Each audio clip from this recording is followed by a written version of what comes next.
अस्सलाम वालेकुम, welcome to my channel. आज मैं आपको बनाना सिखाऊंगी मूंग दाल की मंगोचियाँ। तो रेसिपी को एंड तक देखिए, अच्छी लगी तो लाइक कीजिए और मेरे चैनल को सब्सक्राइब कीजिए, बेल आइकन प्रेस कर दीजिए ताकि हर आने वाली वीडियो का नोटिफिकेशन आप तक पहुंच सके। तो यहाँ मेरे एक प्याली मूंग की दाल ली है और इसको मैंने तकरीबन 2 घंटे के लिए भिगो दिया था।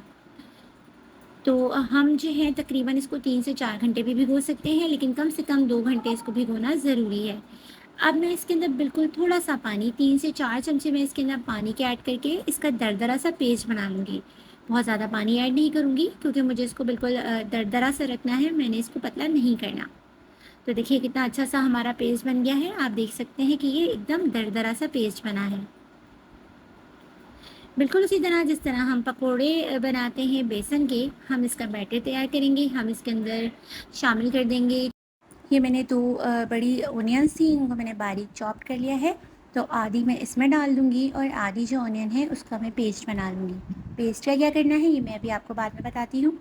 तो पहले हम बैटर तैयार कर लेते हैं कि मैंने इसके अंदर चॉप ओनियन शामिल किए हैं, हरा धनिया और हरी मिर्ची इसमें शामिल करेंगे। लहसुन अदरक का पेस्ट मैंने इसके अंदर आधा चमचा शामिल किया है।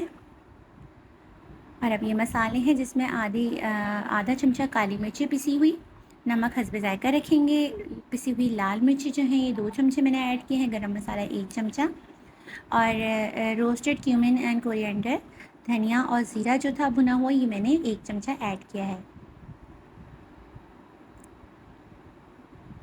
आधा चमचा हम इसके अंदर बेकिंग पाउडर जो हम पकोड़ों में डालते हैं, ये वही वाला बेकिंग पाउडर है, ये हम इसके अंदर ऐड करेंगे और इसको हम साइड पे रख देंगे। पहले हम इसको अच्छी तरह मिक्स कर लेंगे और अब हम इसको आधे घंटे के लिए साइड पे रख देंगे। जितनी देर में मैं इसको रखती हूँ इतनी देर में मैं इसके सालन की तैयारी कर लेती हूँ। तो प्याज जो थी इसका मैंने पेस्ट बना लिया है और ये 3 टमाटर थे, इनको भी मैंने पेस्ट बना लिया है। एक पैन में हमने ऑयल गरम करना है, आधी प्याली मैंने ऑयल की ली है। जब ऑयल अच्छे से गर्म हो जाए तो इसके अंदर मैं 1 चमचा सफ़ेद ज़ीरा डालूँगी। अच्छी तरह हम चमचा चला के इसको भून लेंगे कि इसकी जो खुशबू है इसके अंदर अच्छे से शामिल हो जाए। जब ज़ीरा अच्छी तरह से भुन जाए, जो प्याज थी हमने पीसी थी वो इसके अंदर हम ऐड कर देंगे। अब हम इसको अच्छे से भूनेंगे, बिल्कुल अच्छी तरह से कि इसका जो कच्चापन है प्याज का ये निकल जाए और ऑयल जो है वो ऊपर आने लगे, उस वक्त तक हमने इसको भूनना है। प्याज अपना कलर चेंज करने लगी है और अब ये थोड़ी थोड़ी सी ब्राउन शेड में आने लगी है।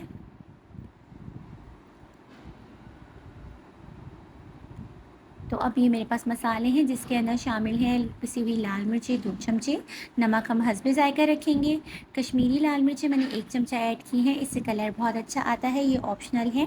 गरम मसाला 1 चमचा, पिसा हुआ धनिया तकरीबन मैंने 2 चमचे इसके अंदर ऐड किए हैं और हल्दी जो है वो मैं 1 चमचा इसके अंदर ऐड करूँगी।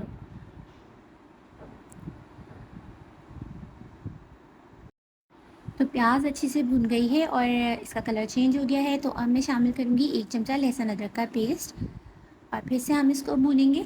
भुनाई इसलिए ज़रूरी है ताकि मसालों का तमाम जो कच्चापन होता है वो निकल जाए।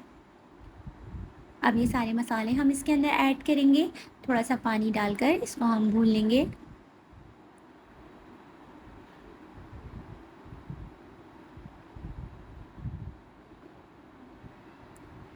अच्छी तरह मसाला भुनने के बाद जो टमाटर का हमने पेस्ट बनाया था अब हम इसके अंदर वो ऐड कर देंगे।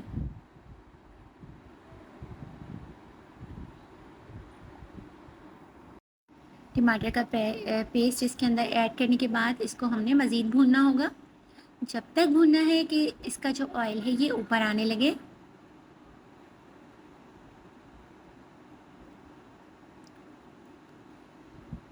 चमचा हमने इसको चलाते रहना है। तो अब आप ये देख सकते हैं अच्छी तरह से भुन गया है और ऑयल जो है वो इसका सेपरेट होने लगा है। तो अब मैं इसके अंदर शामिल करूँगी पानी। पानी हम इसके अंदर अच्छा खासा ऐड करेंगे, तकरीबन मैंने इसके अंदर 3 से 4 ग्लास, ये तकरीबन 3 ग्लास पानी के ऐड किए हैं, क्योंकि हम जो इसकी मंगोचियाँ तैयार करेंगे वो पानी जो है सोख कर लेती हैं। इस वजह से हम पानी को लेके परेशान नहीं होना कि पानी बहुत ज़्यादा हमने रख लिया है। तो ये इतने मसले वाली बात नहीं है। तो अब मैंने वो हल्की आंच पे रख दिया है। एक दूसरी तरफ हम कढ़ाई में ऑयल अच्छे से गर्म करके